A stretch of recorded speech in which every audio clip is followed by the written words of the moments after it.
એક શિક્ષકે પોતાના ક્લાસમાં છોકરાઓને કીધું કે કાલે તમારે બધાએ પોતાની માતા ઉપર કંઈક કાવ્ય લખીને લાવવાનું છે, મા માટે થઈને કે તમારે કંઈક શબ્દો લખીને લાવવાના છે. બધાએ છોકરાઓ બીજા દિવસે પોતાની નોટમાં પોતપોતાની રીતના કંઈક કાવ્ય લખીને લાવ્યા, કોઈ કંઈક શબ્દો લખીને લાવ્યા. પણ એક છોકરાની નોટ છે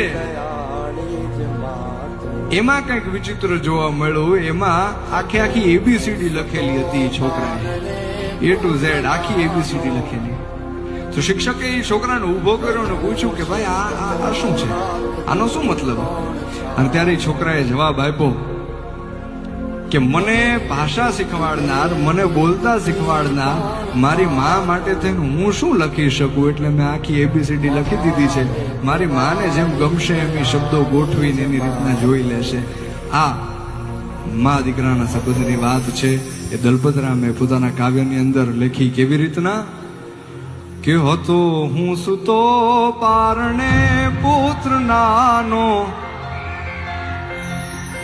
રડું છેક તો રાખતું કોણ છાનો,